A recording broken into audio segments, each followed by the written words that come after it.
I'm your friend, Dr. Charles Apoki. I've been having some thoughts running through my mind, and I felt I should fix them by making a video. Don't mark time with your life. Make a mark with your life. Don't mark time with your life. Make a mark with your life. You must set schedules for yourself. I was reviewing my life with my son.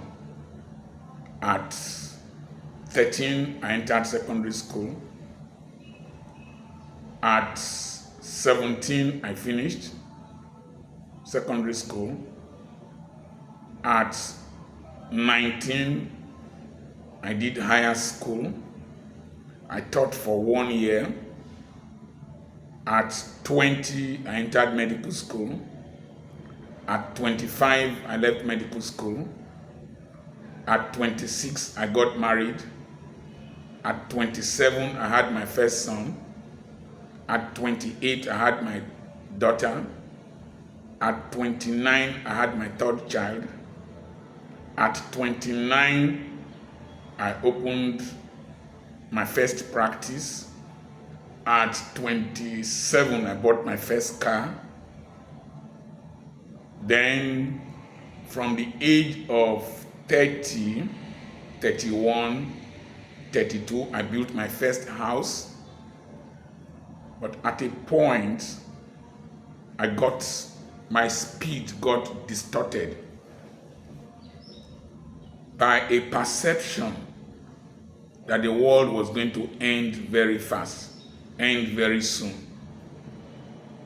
And I started living like a refugee, forgot my dreams, forgot my drive, and because my energy was not concentrated on a specific task and on my vision, I became distracted.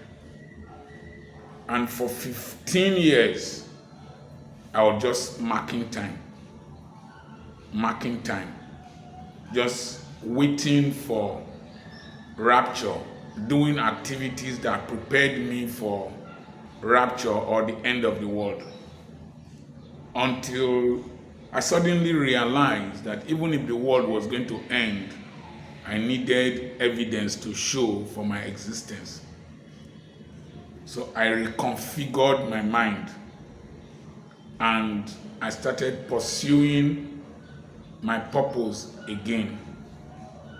So that will involve P number 1, persistence of vision. You stay where you are. When two parallel lines go for a long time, they have a point of convergence. That is called perspective.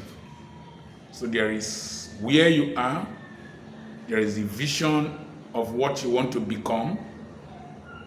Look at them far enough and see a point of convergence, even if you have not realized it, and pursue it. Follow that road. It will involve planning. It will involve persistence of vision. It will involve precision thinking and acting. It will involve push. It will involve proper placement. It will involve proper platforms. It will involve the right people. So you can see all the P's that are enumerated. And then when I started doing this, I started to make impact. Initially in a small scale, but I continued, and one way or the other, it put me under pressure to express the content of my life. And with all modesty, one has made a mark, at least. It might not be very big, but one has made a mark. So don't mark time doing the same thing with the same people in the same place, the same way, and think that you will make a meaning in life. Somebody sent me a message that he was retiring and that I should send him money for him to do something that he will fall back on when he retires. Simple question. I am a pastor. You were working with the state government. So when you started working until you got to 60 to be retired, you didn't plan for your future. So you now want me, who left medical practice at 40, to help you to restart your life. Things don't work like that. Pregnancy is not an emergency. You must save and plan for pregnancy, for the delivery. So don't mark time. These people are very that person, very active person in his church and in his denomination, doing the same thing. They will say he's faithful, but you might just be marking time. You might just be marking time without making a mark with time. Your life is measured with time, in time. And life will ask you questions. There was a pastor I used to preach in his church. He asked me, what about your children? I started telling him where they are, where I have been able to push them to academically. I told him I had another school somewhere. He was dazed. He was thinking I was waiting for him to invite me. And the lecture he wanted me to give, not preaching, I gave him a prize and he ran away. He was thinking I would stay at the same level and be waiting for him. I saw one of my pastor friends. He saw me trekking to somewhere and he was in one SUV and he pretended as if he didn't know me. He didn't know that I can buy that SUV with my left hand, that I have gone past where he used to know me. And I'm not marking time. My wife taught me that she sets targets every term, what she will achieve. Every session, what she will achieve. Every year, what she will achieve. So my wife is not marking time. I went to a university to give a convocation lecture, one of the convocation lectures. The person who introduced me was the wife to her uncle, who she served as a house girl, but she's no longer there. None of the children of that man can mess up around my wife or intimidate her. Make a mark with your life. Number 2, select the battles you fight. Select the problems you solve. You can't solve all problems of all people. They will distract you, distort your vision.